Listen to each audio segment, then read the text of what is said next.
you have to kind of acquiesce to what the consumer wants. Think about working with somebody as dogmatic as my dad is, right?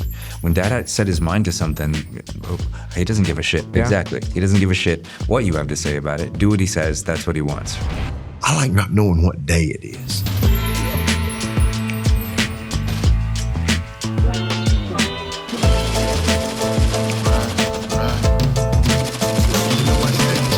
Well, Matt, we are back for another marketing mindset. And how's your cars over there? Man, it has been a week. Thank you for starting with that. I'll relive it with you. It's been a week, man. I got Katie's car, just got a new radiator, and she's at the tire dealer right now. $1,200 for a new set of tires for that car. How many tires did she blow? Well, she blew one, right? This was last night. She blew one. Not her fault, completely an accident. We're on some dark road. So she blew one, but they're bald enough to where it's like, all right, we should probably just go ahead and do this. But this is on the heels of, her car has been with us, the Mommobile has been with us, Paul, since 2015, right? Katie will ride that thing into the ground. And it's an amazing car, never any problems, but it just had its first one. Damn, it was expensive. We just replaced the radiator on it. And now we got 4 new tires on that one. Oscar, my baby, fuel injection is bad. So I think they blew a fuse. So that's in a shop in Concord right now. And Big Red, my truck, it's having some type of transmission issue. I don't know what it is. Ooh, that can't be cheap. No, it's not going to be cheap. It's funny how things go so long and they're so good. And then you just hit a point where everything just starts slapping you in the face all at the same time. And that's what it's like right now with our vehicles, for sure. It's like the human body, Matt. It really is. It's so unfortunate. So, we're just taking it all in stride, drinking a glass of wine, and knocking one problem out at a time. That's what's going on over here at the Rogers house. Well, look, I think that's a great segue, blowing money, for what I want to talk to you about today. Nice job. Nice job, Paul. Yeah. Good job. Let's talk a little bit about blowing money. One of the things that I wanted to talk about today is I do know that there's a lot of folks out there that do their own paid search advertising. And look, I mean, years ago, I've even tried my hand at this. You get on Google's little paid search thing and you put some keywords in there and figure out where you want to send the ad. But anyone can do it. And that's what's so dangerous about it. Not everyone should. And so riddle me this. What are some of the top ways folks blow cash on paid search? Yeah, I'll do you one better. We can get it a little into the nuance right out the gate. Not only, we see so many people, I mean, Lizard is blowing up, especially since you and I have started this little experiment. It's insane. And we have people coming to us all the time. We've got people that are coming to us that do it themselves. And then we've got people that are coming to us that have trusted their digital marketing company to do it for them, only to find out that the digital marketing company is just kind of letting a lot of the things that we'll talk about today kind of go under the radar. I think the best indication of whether or not you are doing a good job is from the digital marketing company's perspective, not the service company's perspective, from the digital marketing company's perspective, or yourself, if you're keeping track of this KPI of yourself, is your cost per conversion. We've talked about it a million times on the show, but that's the cost, what it takes for us to generate a call that lasts longer than 30 seconds or a form that gets filled out to submit for business. So when you're keeping an eye on that, and you start maybe asking around, maybe you're at a network event or something like that, like, how are you doing with your paid search? What is your cost per conversion? If you notice that the person that you're talking to has a lower cost per conversion than you, that means there's room for you to make some adjustments, either yourself or with your digital marketing team. If you notice that they are way higher than you in terms of generating that 30-second or longer phone call and that form fill, then you're doing a good job. Right, but those are the things that we see the most. People coming to us that are doing it themselves, and people that are trusting a digital marketing company. They show us their cost per conversion from their reports from their other company. And Paul, it is sad how much some of these businesses are blowing just because they don't know any better. So hopefully we can shed some light with some folks today. But the first thing that I would say the first big mistake that I think people make when they are working on their paid search is their target audience is too broad, right? It's way too broad. Lots of companies come in and they're a little egotistical, and maybe they don't have an understanding of what's going on inside their market just yet. And so they think, for example, I'm Mat Rogers, this is my HVAC company, and I'm taking over all of Charlotte. Well, a wise business owner knows that you don't want all of Charlotte, right? You want the parts of Charlotte that you are improving your route density, the parts of Charlotte where people have the fiscal wherewithal to pay for your services, and the parts of Charlotte where you are already starting to build an impact. You want to explore those areas first. So the metaphor I use for this first one is like the lens on your camera, right? Sometimes your lens is way too zoomed out and the picture's fuzzy, right? When you are focusing on your target audience, you are bringing that lens into focus and getting a clearer image of who it is that you're trying to talk to. So that's one of the big things that I see right out the gate that people are not focused on. They'll take a big geographic region and they won't kind of get in there surgically and evaluate who's actually calling us day over day. Where are these calls coming from? What zip codes are they coming from? How can we focus the lens over there so we can build some route density in there? And where are our customers that we have the least amount of trouble getting them to pay the bill? Right? Because that's, your accounts payable and accounts receivable, that's their whole vibe, right? Who are those people? What are those zip codes? Let's focus in on that area as well, right? And get some more customers inside of that. That's going to give us better cash flow at the top of the month. So yeah, first one is definitely audience is too broad. How many people make the mistake of just trying to target a whole metro area without any thought to the breadth of the ad distribution? This has implications on some of our clients.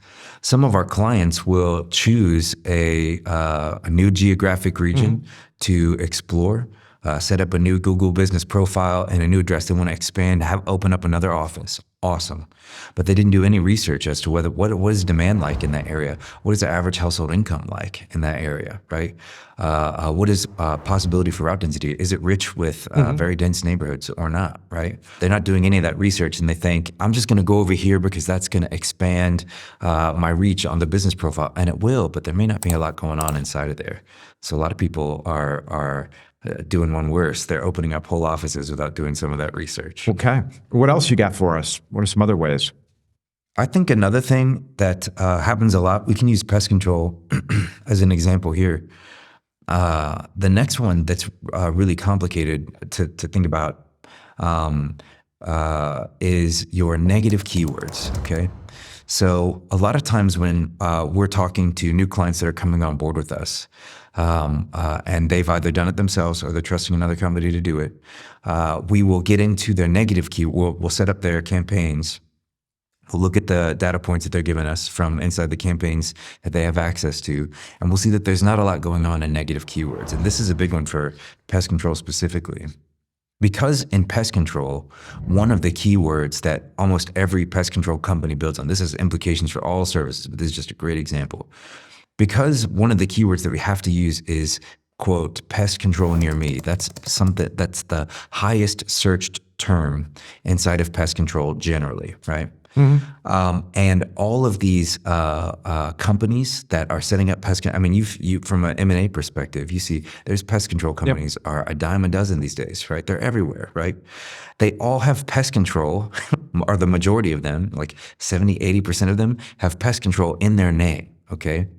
So what that means is when Matt searches in the Charlotte Metro, pest control near me, if these companies are not adding brand names of competitors into their negative keywords, then what's happening is the ads for their competitors are popping up in that search, right?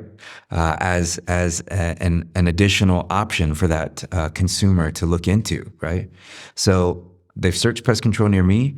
Pest control is in the name of Paul's pest control company, but we're trying. And another competitor is, let's just say, Killingsworth Pest Control, right? An ad for Killingsworth showed up in a place where you are also bidding competitively to place an ad. So what you want to do is, one of the biggest things you can do to help your negative keywords is make sure you're including all of the things that you do not want to do service for, right?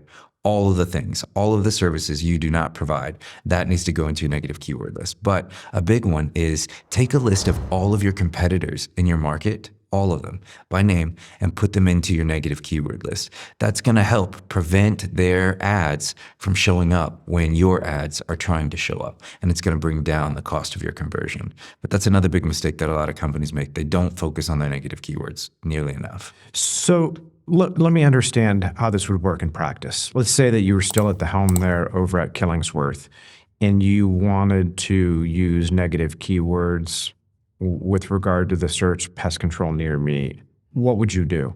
That is exactly what I would do. Okay, if I'm creating that campaign, right, I'm going to make a Excel spreadsheet list of all competitors that I want to not serve an ad with when these people's names are searched, right? I'm going to take this whole list and I'm going to take it and export it from the CSV and drop it into Google, into that negative keyword list. And that's going to kind of, it plays defense with your ads, right?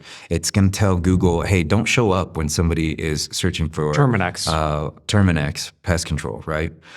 Just because we're servicing an ad right here. So it's playing, your negative keywords play defense for you. Your keywords play offense for you when it comes to your Google campaigns. You know, that's an interesting concept because, you know, I hear a lot of pest control companies that don't do wildlife complain that they blow a lot of money on advertising and they get a lot of wildlife leads and they'd rather not have those, right? They got to refer them off or deny them and they feel like they spend money, get leads, but they're for wildlife. I would imagine that's related to, number one, people searching for pest control, not realizing there's a difference between wildlife and pest control, perhaps. But I'm just wondering, does Google in your mind associate that? Like if I write like, you know, raccoon in attic, whatever on Google, unless you've got negative keywords for that, would Google potentially serve up pest control companies to do that sort of work? So Google is in the process. Some of the people that are listening to our podcast right now, for pest control specifically, are already feeling the changes that Google's made in terms of separating wildlife from pest control, in terms of providing Google with the licensure for wildlife and the licensure for pest control. Google it's a big machine, but it is trying to mitigate this problem because in that industry in particular, from the consumer's mind, most consumers consider the raccoon that's digging in their trash can a pest, right? And so on your negative keyword list, you literally need to list every single, if you're not doing wildlife, which you should be. If you're not doing wildlife, I don't understand why you're a pest control company, I'm gonna be honest with you. Maybe that's the Mike Rogers in me that's like, shit, I'll do it. That is the Mike Rogers in you, because I have a very different opinion of that, yes. It drives me nuts. Oh, I would love to explore that with you one day, but Mike could turn a dime on anything, man. Anything a customer was calling for, he was trying to figure out how to do it. That's why he was doing prostate exams in the later years. Like, fair enough. That's fair. You're probably right about that. You want to add all of the pests that or all the wildlife animals that you don't want to service into that negative keyword list, and that's going to help. But Google is also making big infrastructure shifts with LSA and your Google business profile in particular to start to take pest control in one direction and wildlife in another direction in terms of ads. And companies are going to have to start thinking about how to budget for both if they do both, right? If they're going to have pest control, they need to have a budget set aside for that, and for wildlife, they'll need to have a budget set aside for that, because those will be two separate things shortly. I believe the official launch for everyone in Google will be 2025. Okay, good. What else we got? I think another big mistake is if people are doing, this happens more often than not with people that are doing it on their own. The third thing is when people aren't optimizing their website for mobile-friendly use, right? We've talked about it before, but like it's around 74, 75% of all people that are finding your services for all of the home services and all of the commercial services are finding them through your mobile device, right? And so you've got to make sure that your website is optimized for mobile performance, meaning when somebody's sitting in it is inevitable, and I do not encourage this, okay? When somebody's sitting in traffic and they're stuck on their commute on the way home, and they think to themselves, oh yeah, man, we've got those anthills in the front yard. I need to get somebody, and the business day is not closed yet. And so let me just ask Siri real quick. Siri's gonna pull up some, my Siri just turned on. Siri's gonna pull up some solutions for you. And they're going to be right there, and you're going to scroll through them on your phone while you're sitting there in traffic when you shouldn't be, and you're going to give one a call. And you want to be able to, for that person to make those conversion actions quickly. It needs to be optimized for them to do that quickly. It needs to be optimized for them to make a phone call, and it needs to be optimized for them to make a form fill without a bunch of shit, okay? So often, especially from a website,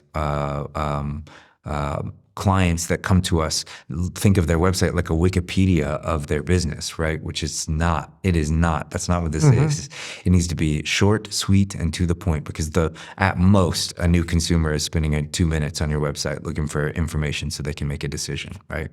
So optimizing for mobile is a big mistake that we see a lot of people come to us, and those are easy adjustments to make. One of the issues that I've always had is when companies don't, so they'll do like a paid search ad, and then you click on it and it doesn't seem immediately apparently relevant to what you were searching, right? So to use the pest control example, I would think that if you, I don't know, have an ad for your ants in your kitchen, question mark, whatever, track Killingsworth down, shouldn't you have it tied to some sort of landing page that talks about ants in the kitchen? One of the practices that we do is we will take the keywords that are performing by season in a given market. We'll use Charlotte as an example. What's we're heading into October. What are the searches that are coming up in October? And we will optimize the content on that landing page to match the top 5 searches in October, right? So is it ants? Is it whatever? Trying to get that information up to the consumer quickly. What that does is that, to your point, that increases your conversion ratio, okay? It's going to increase the likelihood that that person makes a buying decision with you. And that's the KPI you can measure when you're doing this optimization work. Tell us more ways we blow cash online, Matt. A big one. We had a client that came with us that measures their acquisition costs, right? We've talked about that. That's not just how the cost per conversion, but that's multiplied against the closing ratio of the sales team. And their acquisition cost with the company that came before us was $187, okay? Yep.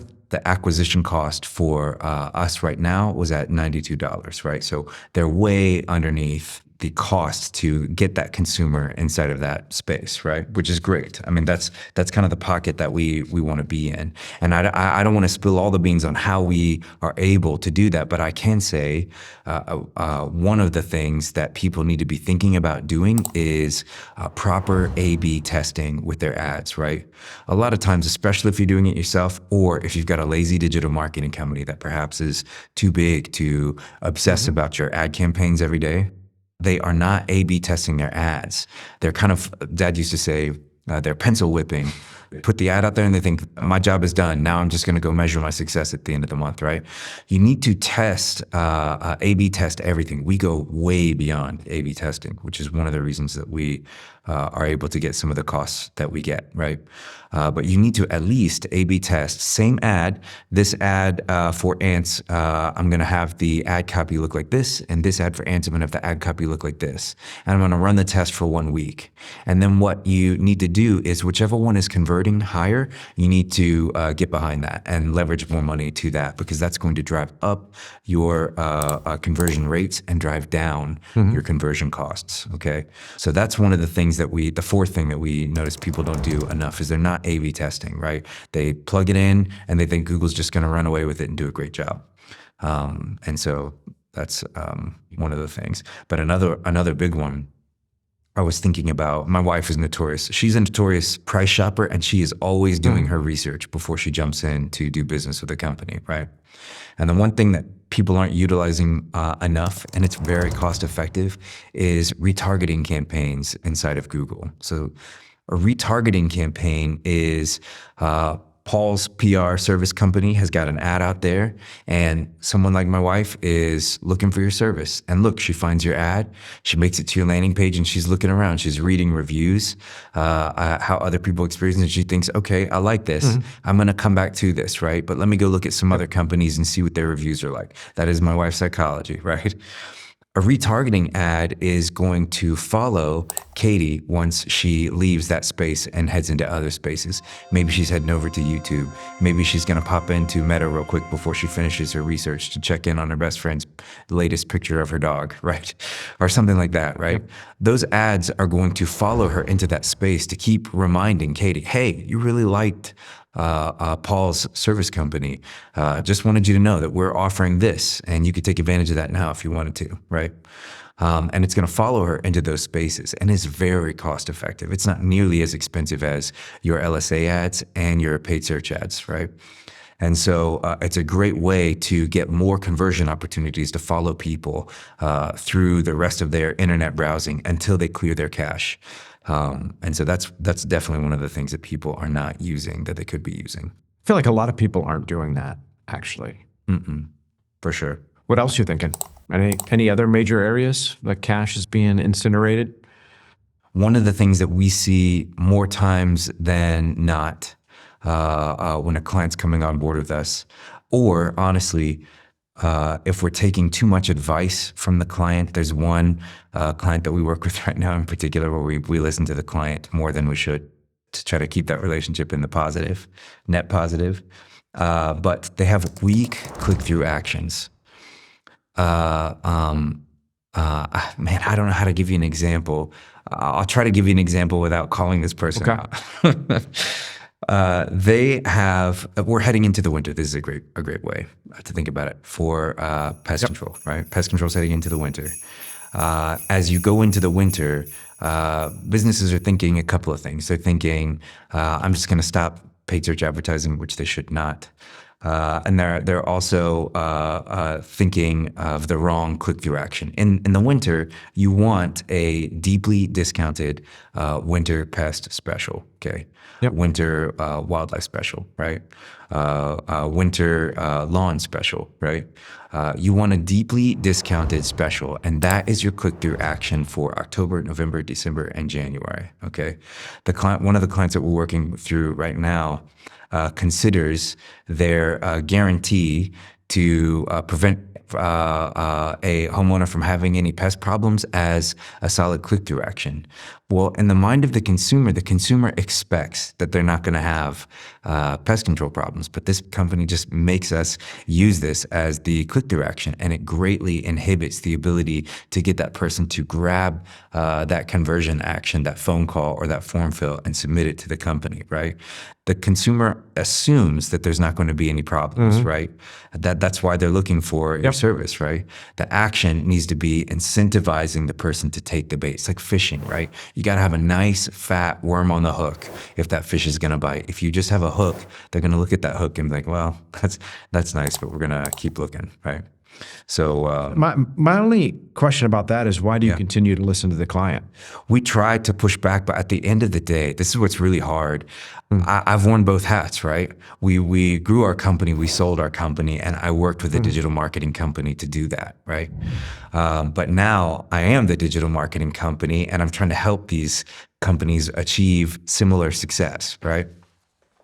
And so the problem is now that at the end of the day, especially with some of the people that work for these companies, no matter if they're like in the wrong, you have to put your best foot forward and give your advice and report that you've given them the advice, especially if it blows up in their face, which 8 times out of 10 it does. But you have to kind of acquiesce to what the consumer wants. Think about working with somebody as dogmatic as my dad is, right? When dad had set his mind to something, he doesn't give a shit. Exactly. He doesn't give a shit what you have to say about it. Do what he says. That's what he wants. I like not knowing what day it is. More times than not, we are in control and our clients trust us, but we definitely have clients that come in from time to time to have a really solid gut feeling about what's going to work in their market. But research typically indicates that that's wrong. So having a strong click-through action is number 6. Number 7, we've talked about this, tracking your conversions properly, right? When Paul, at the end of September, we're in September now, the end of September, Paul needs to be able to look at the data points that Lizard provides Paul and measure every conversion that's come in and what source it came in through, right? We have a large client with a crazy spend that's coming on board right now. I have a call with them later this afternoon. And they lump all of their conversion sources together into one place. And it is jacking up their numbers real bad, right? Real bad. Their website form fills, their website phone calls, their LSAs, their pay-per-click ads, their retargeting ads, their meta ads. They're running ads on Spotify. They're running ads in weird places. Okay. And they're lumping all of these data points together instead of separating them so that they can evaluate what is working and what's not working. And so in that way, this is a great example because we don't have a signed contract yet. So I hope you're listening because we're going to be changing things if you come on board with us. But Paul should be able to see, what is my LSA doing? What is my paid search doing? What is my paid meta doing, right? What are these things doing? How much money am I investing in each one of them? When you lump them together, you blur the lines, right? Yep. And you can't see clearly what is effective and what's ineffective, and therefore where to leverage your resources. And in that way, they're burning money hand over fist. Every client that's listening to us should be able to evaluate where is the lead coming from and how much did I invest there this month, right? So I can make an adjustment for the next month. Does that make sense?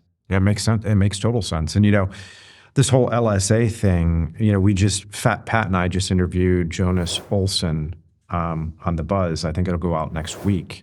He talks about this, the importance of local service ads. He talks about the profile, a lot of the same things that you talk about here on this show. This is an operator that actually learned that the hard way. And it says what sort of an impact it's made on his business. Absolutely. You definitely want to be able to, and you may not need to do it every month, right? Paul, at your service industry, you've got a lot going on, right? Mm-hmm. But if you're not big enough to where you've got someone who is looking into this full time, maybe you're touching base with your digital marketing company on this bi-monthly or quarterly, right? To look into, okay, this quarter we spent this much. How did we do, right? And what can we do next quarter that's a little different, right?